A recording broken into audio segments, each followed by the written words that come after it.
ప్రజలు కాంగ్రెస్ ప్రభుత్వం అధికారంలోకి రావాలని కోరుకుంటున్నారని, అందుకే ఎంతో మంది కార్యకర్తలు, నాయకులు కాంగ్రెస్ పార్టీలో చేరి ఏనుగంత బలం ఇస్తున్నారని కాంగ్రెస్ కోరుట్ల ఎమ్మెల్యే అభ్యర్థి జువ్వాడి నరసింహారావు అన్నారు. వేంపేట గ్రామంలోని బీఆర్ఎస్ పార్టీ నుండి సుమారుగా 200 మంది నాయకులు, కార్యకర్తలు కాంగ్రెస్ పార్టీలో చేరారు. ఈ సందర్భంగా నరసింహారావు, ఏనుగు భూలక్ష్మి, శ్రీనివాస్ రెడ్డిలు మాట్లాడుతూ రానున్న రోజుల్లో కాంగ్రెస్ పార్టీ అధికారంలోకి వస్తుందని ప్రజలు విశ్వసిస్తున్నారని, అధికార బీఆర్ఎస్ పార్టీ చేసింది ఏమీ లేదని, కాళేశ్వరం ప్రాజెక్టు తోటి రైతులకు కన్నీరు తెప్పించారని, ఇప్పుడు పథకాల పేరుతో ప్రజలను మభ్యపెట్టే ప్రయత్నం చేస్తున్నారని ఆరోపించారు.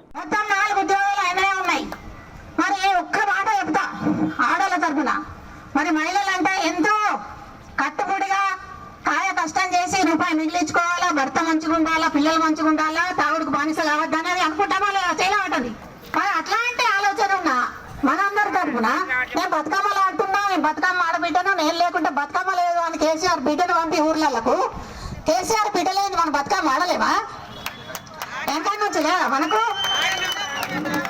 బతుకమ్మలు ఆడిపించి నేను ఆడబిడ్డ, కేసీఆర్కి ఆడబిడ్డ, ఓనీటి కదా ఆడబిడ్డ. మన అందరూ ఇళ్ళకి తీసుకొచ్చుకొని మన ఆడబిడ్డల్లో పండుగకు తీసుకొచ్చుకొని గౌరవంగా సీర సారా పెట్టి పంపుతాము. నువ్వు నీ ఇంటిగా ఆడుకో, ఊర్లలో వచ్చి ఆడవాళ్ళ ప్రభావాలు పెట్టి అదంతా అయిపోయింది. సరే వచ్చినావు అంత సంతోషం, నువ్వు కేసీఆర్ బిడ్డవు, నేను గౌరవించినావు, తోలేసినావు, సీర సారా పెట్టినవచ్చు. మరి లిక్కర్గా ఎందుకు చేయడం? లిక్కర్ రాని ఎందుకు అయ్యావు? ఊళ్ళకు తాగుమని మీరు లిక్కర్ లాంటివి నీకు ఎందుకు కమిషన్లు ఉన్నాయి? నేను ఎందుకు అరెస్ట్ చేస్తలేరు? అదే ఢిల్లీ ముఖ్యమంత్రిని అరెస్ట్ చేస్తారు, ముఖ్యమంత్రి బిడ్డవని నేను అరెస్ట్ చేయద్దా? ఇవన్నీ టీవీలలో వచ్చినాయా లేవా? బీజేపీ బీఆర్ఎస్ ఒకటయ్యి ఆమె కాపాడుతుంది. ఎందుకంటే ముఖ్యం. మరి ఇదే మనం చిన్న చిన్న వాళ్ళని చేస్తే ఊరుకునేదా? నువ్వు సార్ ఎట్లా మీద నువ్వు కళ్ళెప్పినా ఇంటి మీద పోయి మొత్తం ఈడ్చుకొచ్చేది, అవునాగా? ఎందుకంటే మరి మళ్ళీ ఒకసారి వాళ్ళకే అవకాశం ఇస్తే మన ఆడవాళ్ళందరినీ రూపాయికి సాబాయికి ఇది చేస్తాడు, మగవాళ్ళందరూ తాగుబోతులు చేస్తాడు. అదే కాకుండా ఉద్యోగాలు వేయడం, మనకు నీళ్లు ఇప్పుడు ఒక్క విషయం చెప్పాలా, మన ఏరియాలో ఒక షుగర్ ఫ్యాక్టరీ ఉంది, అది చేయూత ఇవ్వాలని ఎప్పుడో కాంగ్రెస్ గవర్నమెంట్ వద్దని వెంకటేశ్వరరావు ఉండగా ఇక్కడ మనకు షుగర్ ఫ్యాక్టరీ నిర్మించి చుట్టుపక్కల గ్రామాలందరికీ ఊరుకు 10 మందికో 20 మందికో న్యాయం చేసిండు. మరి అలాంటి షుగర్ ఫ్యాక్టరీని మూసేసి ఉన్న ఉపాధిని తీసేసి నేను గెలిస్తే 100 రోజులకే ఫ్యాక్టరీ వేస్తా, లేకుంటే ఊరేసుకొని చెప్తాను. మరి ఇన్ని రోజులు ఎందుకు బతికినావు? 3 టర్ములు ఎందుకు బతికినావు? ఊరేసుకొని సాగక మరి వచ్చిందా? తెలిసిందా? షుగర్ ఫ్యాక్టరీ తెలిసిందా? మరి తెరవకపోతే ఊరేసుకొని సాగక మళ్ళీ మంది దగ్గరికి ఎందుకు వస్తున్నాం మాయ మాటలు చెప్పడానికి? అందుకోసము ఫ్యాక్టరీ నేర్పించాలి. మరి తెలుగుదేశం మయాంలో నేను ఓడిపోయినా మేమంతా ఎంబడున్నోళ్ళమే, ఆయనతో ఉన్నోళ్ళమే, మాకు అంతా తెలుసు. నేను ఓడిపోయినా నాకు ఏం లేదన్నా అని చంద్రబాబు దగ్గర పోయి బతలాడితే మరి ఇక్కడ ఉన్న స్టూడెంట్స్ కు ఇంజనీరింగ్ కాలేజ్ కావాలని పెద్దగుంట దగ్గర ఇంజనీరింగ్ కాలేజ్ శాంక్షన్ చేయించుకున్నాడు. శాంక్షన్ చేయించుకొని అదేమైపోయింది? ఇక్కడ ఉంటే మాకేం లాభాలు రావు, మరి హైదరాబాద్ పోతే పెద్ద పెద్ద సీట్లు అడగచ్చు, మీ దగ్గర ఎక్కువ పైసలు గుంజొచ్చు అన్న ఉద్దేశంతో హైదరాబాద్ లావట్టపోయిండు. మరి మరి ఎందుకు ఇచ్చిండు చంద్రబాబు నాయుడు? ఎందుకు ఇచ్చిండు ఇక్కడికి? ఇక్కడున్న పిల్లలు సంతోషకరమైన విషయం. మరి రేవంత్ రెడ్డి గారు చెప్పినారు, ఏమని చెప్పారు? వివేక్ గారు జాయిన్ అయినప్పుడు, వివేక్ వెంకట స్వామి గారు కాంగ్రెస్ పార్టీలో జాయిన్ అయినప్పుడు నాకు ఈ రాష్ట్రానికి కాంగ్రెస్ పార్టీకి 1000 ఏనుగుల బలం అని చెప్పడం జరిగింది. అలాగే ఈరోజు బుచ్చిరెడ్డి గారు, ఏనుగు బుచ్చిరెడ్డి గారు, వారి పేరు కూడా నాకు నిజంగా 1000 ఏనుగుల బలం వచ్చినట్టు ఈ నియోజకవర్గంలో భావిస్తా ఉన్నాను. వారికి మరొక్కసారి ధన్యవాదాలు తెలియజేస్తున్నాను. ఇక విషయానికి వస్తే, ఇక్కడ గత 15 సంవత్సరాల నుంచి ఉన్న విద్యాసాగర్ ఎమ్మెల్యే గారు ఏమి చేశారంటే అభివృద్ధి శూన్యం, కమిషన్ల మీద పెట్టినంత దృష్టి అభివృద్ధి మీద పెట్టలే. ఒక్కటి కూడా కంటికి కనిపించే ఒక్క పని కూడా తీసుకురాలి 10 సంవత్సరాల వాళ్ళ అధికారంలో ఉన్నట్టు. నిజంగా లక్ష్మి గారికి ఇంత అవగాహన ఉన్నది నియోజకవర్గం మీద నేను అనుకోలే. వారికి నిజంగా ప్రత్యేక ధన్యవాదాలు తెలియజేస్తున్నాను. ఎందుకంటే వారు 25 సంవత్సరాలు ఆ కుటుంబానికి సేవ చేయడం జరిగింది. అంటే వారి గురించి ఈ చీచి తెలుసు, మొత్తం ఏమేం చేస్తారు, ఏం కథ అని. ఆ బాధ భరించలేకనే ఈ రోజు వారు కాంగ్రెస్ పార్టీలో చేరడం జరిగింది. అంటే ఎంత మోసపూరిత మాటలు అంటే ఎమ్మెల్యే గారి పాపం వారికి ఎంపీటీసీ టికెట్ ఇస్తా, నువ్వు పోటీలో ఉండు, నువ్వు తిరగండి అని చెప్పి పాపం ప్రతి ఇంటింటికి తిరిగి చెప్పినాక ఆఖరి మూమెంట్లో పాపం వారిని అవమానించి బీఫామ్ ఇవ్వకుండా చేయడం జరిగింది. నిజంగా ఆనాడు ఇంత మాకే తెలిస్తే మేమే బీఫామ్ ఇచ్చేవాళ్ళం. లాస్ట్ మూమెంట్ దానికి నమ్మించి మోసం చేసిన వ్యక్తి ఎవరంటే విద్యాసాగర్ రావు గారు. ఇవాళ ఇక్కడ జరిగింది, ప్రతి ఊర్లో కూడా ఇదే జరుగుతూ ఉన్నది. ఇవాళ బీఆర్ఎస్ పార్టీకి రాజీనామా చేసి ప్రతి గ్రామంలో వేలాది వందలాది మంది ఇవాళ కాంగ్రెస్ పార్టీలో చేరడం జరిగింది.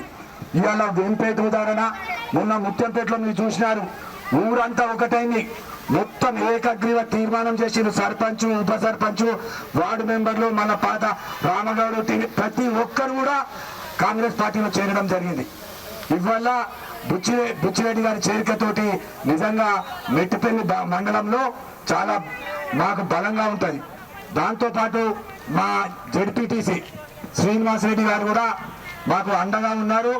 వారిని కూడా కాంగ్రెస్ పార్టీలో చేరి పార్టీ అభ్యర్థం కోసం పోటీ చేసిన విన్నమించుకున్నారు. కానీ వారిని కూడా నేను పోయి ఇంటికి పోయి పర్సనల్గా మాట్లాడి వారు కూడా నాకు మద్దతు తెలుపడం జరిగింది. వారితో పాటు కొమ్మిరెడ్డి కరణ్ గారు, మరి ఇక్కడ ఉన్న కల్వకుంట్ల సుజిత్ గారు, వీళ్ళందరూ కూడా నాకు సంపూర్ణ మద్దతు ఇస్తామని తెలియజేసినందుకు మరి ఒక్కసారి వారికి కృతజ్ఞతలు తెలియజేస్తున్నాము. ముఖ్యంగా శ్రీనివాసరెడ్డి గారు ఇక్కడి నుంచి ఎంపీటీసీగా గెలిచింది కాబట్టి వారిని కూడా నేను ప్రతి ఎక్కడికి వెళ్ళినా కూడా ఈ గ్రామంలో కాకుండా నియోజకవర్గ స్థాయిలో కూడా మీకున్న పరిచయాలు నా వెంబడి ఉండాలని కోరడం జరిగింది. రేపు నామినేషన్ ఉన్నది. మీ అందరికీ మొదట రిక్వెస్ట్ ఏం చేస్తున్నా అంటే పెద్ద ఎత్తున ఈ గ్రామం నుంచి రేపు కొరుట్ల నియోజకవర్గానికి తరలి రావాల్సిందిగా కోరుతా ఉన్నాను. ఇక హైదరాబాద్కి వచ్చినప్పుడు ఒక 6 గ్యారంటీలు అనౌన్స్ చేయడం జరిగింది. సోనియా గాంధీ అంటే ఇందిరాగాంధీ గారి కోడలు, మరి ఆమె చెప్పిందంటే మాట కట్టుబడి ఉంటుంది. తెలంగాణ ఇస్తా అని చెప్పిన సోనియా గాంధీ తెలంగాణ ఇచ్చింది కాబట్టి ఇవాళ 6 గ్యారంటీలు సోనియా గాంధీ గారు స్వయాన ప్రకటించినారు. ముఖ్యంగా మహిళల కోసం. అమ్మ మహిళలారా వినండి, మీకు ఒక మంచి శుభవార్త ఏంటంటే 500 రూపాయలకు సిలిండర్. కాంగ్రెస్ ప్రభుత్వం వచ్చిన తర్వాత వెంటనే 500 రూపాయలకు సిలిండర్. మరి 2500లకు ఎవరైతే మహిళలు పెళ్ళయ్యేవంతరు ఉంటారో వాళ్ళకి 2500 రూపాయలు, మహిళల పెళ్లి కానీ అమ్మడానికి 2500 ఇస్తా ఉన్నాం.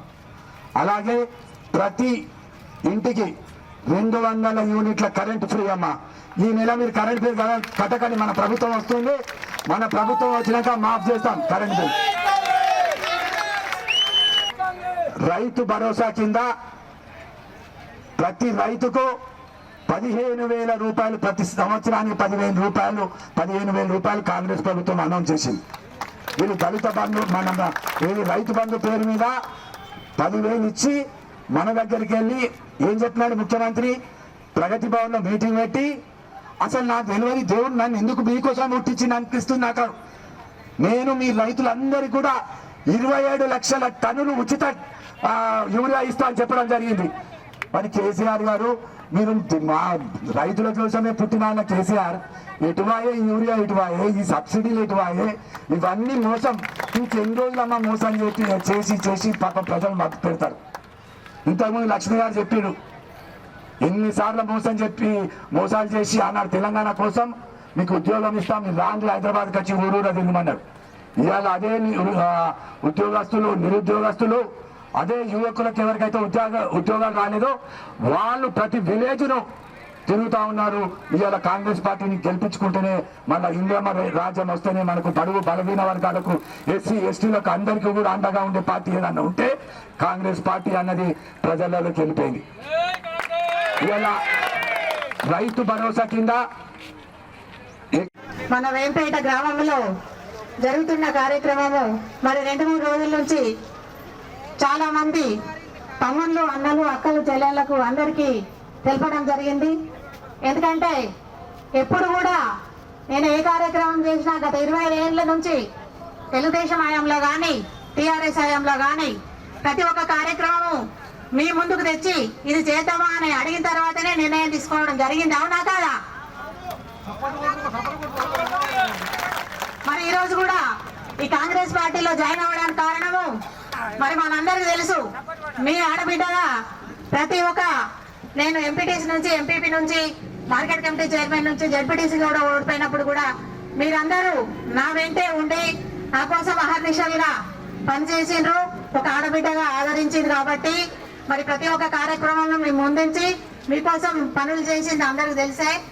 మరి టిఆర్ఎస్ గవర్నమెంట్ వచ్చినప్పుడు మరి అలాగే ఇప్పుడు నరసింహన్న గారు ఎలాగా 3 సార్లు ఓడిపోయి తను ఎప్పుడు మీ వెంటే ఉన్నా అన్నట్టు అహర్నిశలు కృషి చేస్తూ మన నాయకులు ఎంబడి ఉన్నాడు, కార్యకర్తలు ఎంబడి ఉన్నాడు. కాబట్టి మరి అలాగే గత రాఘపేట విద్యాసాగర్ రావు కూడా ఒక్క అవకాశం ఇవ్వమని వచ్చాడు మన దగ్గరికి.